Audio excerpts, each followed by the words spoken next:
Hey, welcome back to Rust Quarter Garage, and it is day 25 of the 51 Hudson build. What happened to day 24? Well, day 24, I was stringing wires and stuff, and nothing really worth taking a video of. But I'll count the day, because I'm really trying to see how many days is this taking me to do. So I skipped day 24. This is day 25, and today the goal is to get the exhaust finished on this car. So today, day 25, I'm already starting out with a bit of a mess on the floor. Why? Because I cheated. I came out last night and the night before for about an hour each night after work and started looking into exhaust because I needed to get a heads up on this and see just what I was going to do here.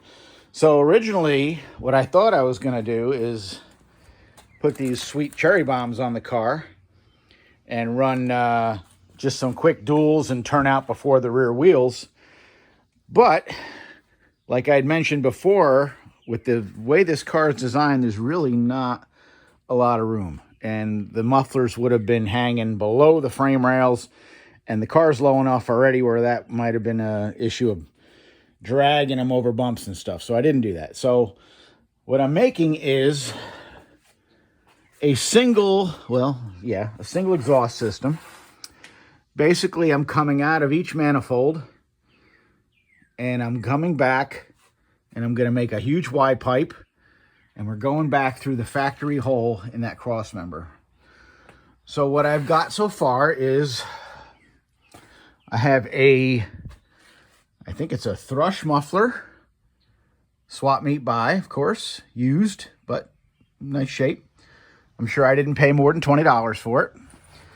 And I have part of a Silverado tailpipe that I'm cutting up to make the tailpipe. And the main feed that comes up here and then curves over to here just happens to be the main section of a 4th gen Camaro. So like a 93 to 95 Z28. That was one of my parts cars forever, I'm sure. That's the main pipe. That worked out sweet. And that'll curve across. I added a little stub there from another tailpipe. And I'm basically just piecing this together out of whatever I have. So this piece here still moves around, that's loose. So this will get joined together. I got to put hangers on it, obviously. But then I'm going to make a piece to come from, where are we looking here? From here down across and then cut into that pipe there and basically make a big Y pipe. Once that's done and the hangers are in, you'll be able to tailpipe. So again, maybe it's not going to be the highest horsepower system, but I think it'll work fine for the 5.3. It's dead stock.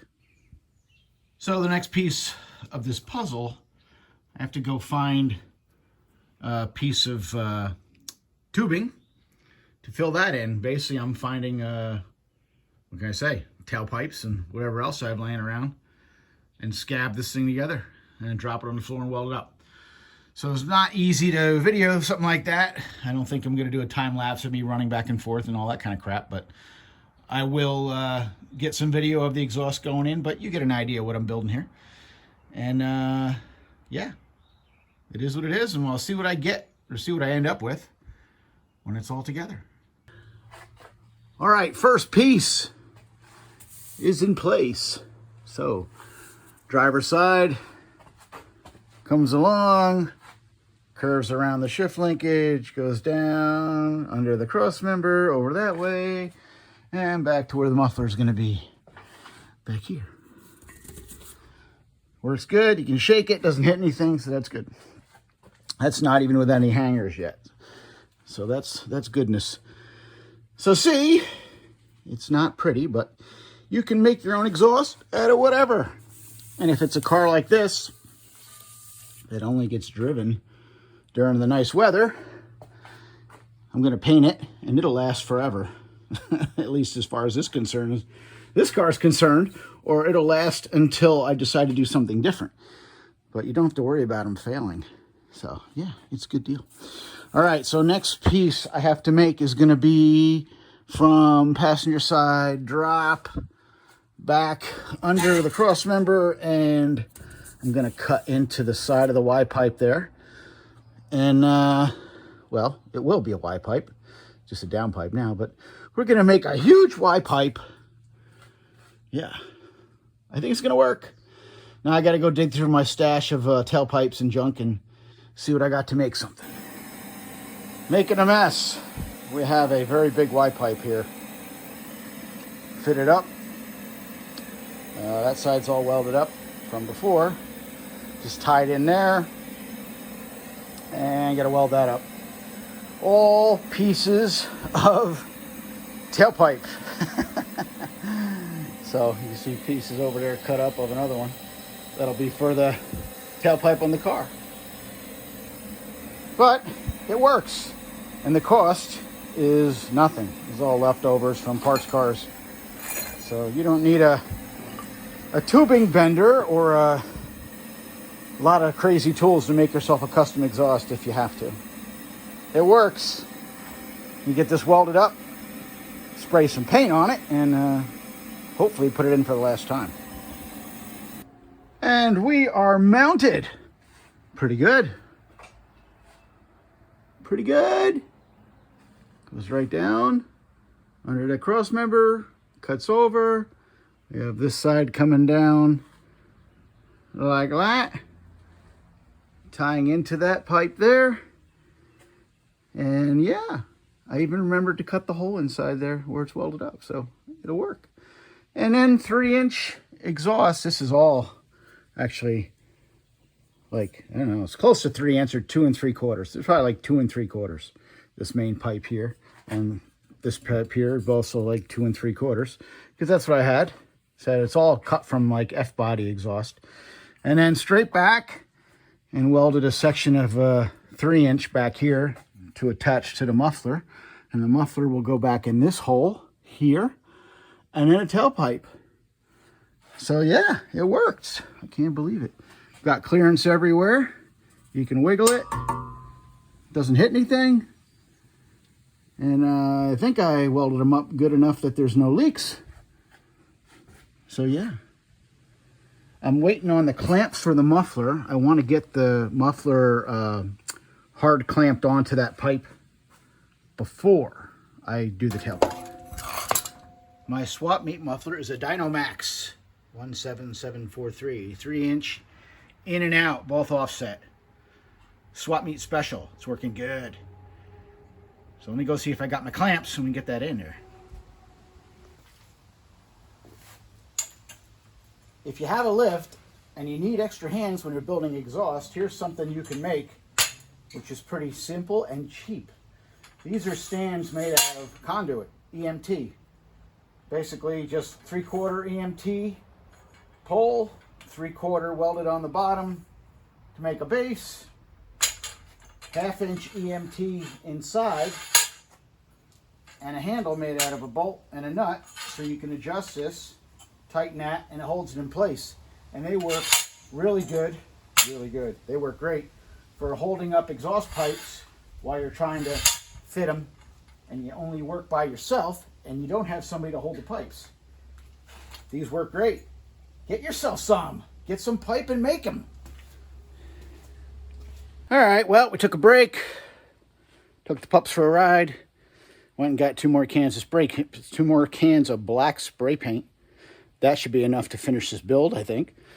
And yeah, check the, thanks Amazon. Check the tracking on my clamps for the muffler that I bought 2 days ago, specifically because they'd be here in 2 days, which is today.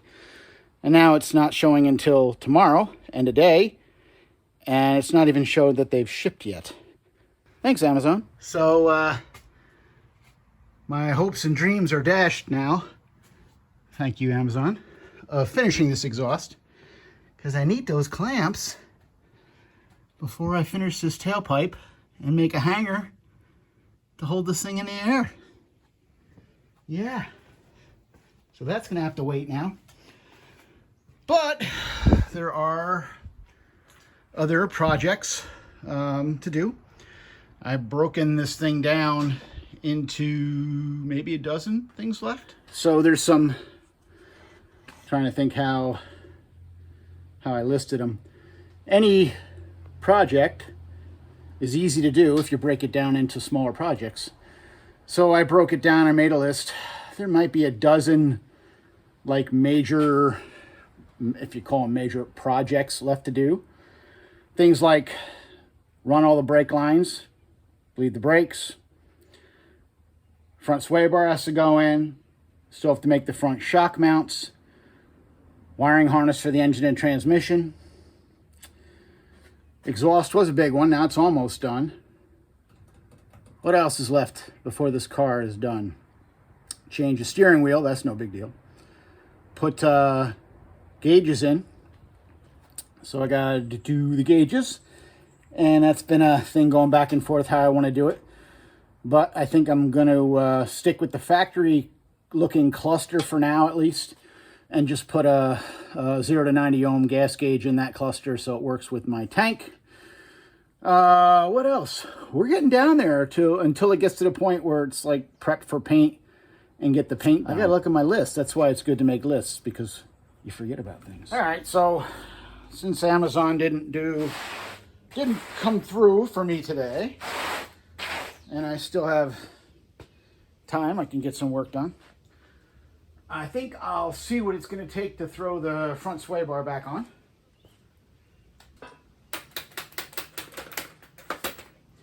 Not much to it, except for where the mounts will end up on the frame. Because one thing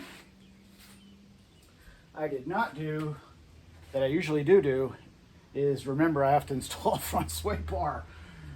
So usually what I'll do before I completely box the front of the rails, I'll leave them open C-channels so I can, if needed, put a 1/4-inch plate in there with some bolts in it, sticking through the frame to mount the front mounts. So I may have to cut a notch or cut a slice open in the frame to put in brackets to hold this if needed. I don't know. Maybe that's a little overkill. We'll see. But for now,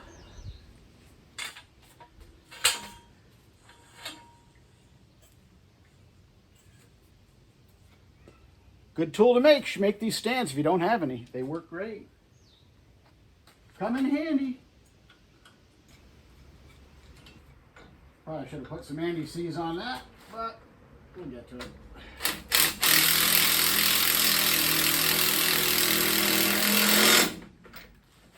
Go.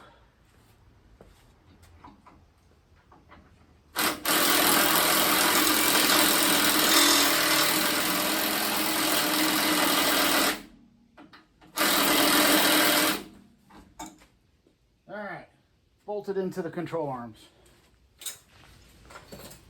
All right, so it turns out that if I use the original Hudson clamps, which of course I saved them, of course I saved them, that I can use one of the original Hudson mounting points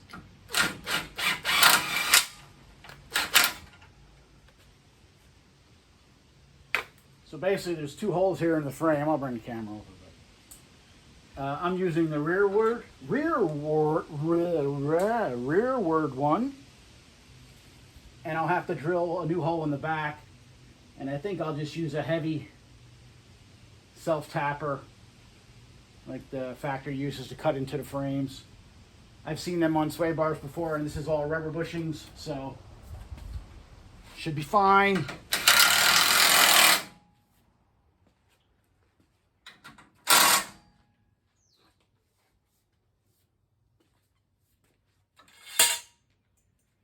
All right, almost done with that. All right, so there's the Jaguar sway bar in there with actually the Hudson bushings because they're in better shape, and Hudson bracket, and these were the original Hudson, like what do you want to call them, screw in nuts there, riv nuts that were there from the factory. I'm a little further back. It's a shorter sway bar. Actually was going to use or try to use the Hudson sway bar, but it's too narrow. So have to use a Jag. So whatever, that's neither here nor there. So all I gotta do is drill a hole there, and I'll use a heavy thread cutter bolt, suck that up, and that'll be one more thing off the list.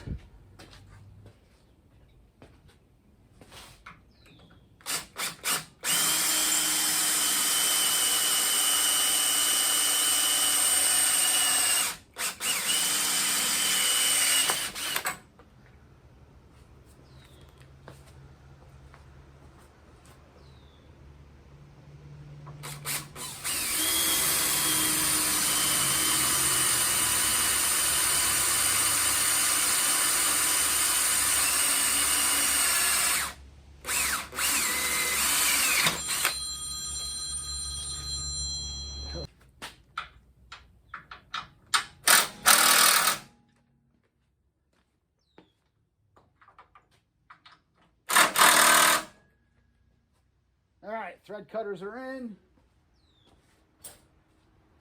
Take it off the list. One more thing done. All right, what's next? Actually, you know what's next? Nothing. I'm done for the day. So today was day 25? Yeah, 25. So I'm not going to have my clamps tomorrow, so I still can't finish the exhaust. But I think tomorrow, start on the brakes. Get that off the list. Because I want the exhaust done before I start the engine. I know I'm pushing off starting the engine. Oh, I know, I get it. I want to do the brakes. So I got to rebuild the rear drums, new wheel cylinders, new shoes, hardware kit. Got all those parts already. Those are the right parts. Got to mount a proportioning valve because we're running discs and drums. And I got to run brake lines. So we're going to make brake lines. And if I can get all that done tomorrow, that's a big one off the list. That'd be great. We're doing good. We're doing good. It's going to be running soon. Promise. See you on the next one.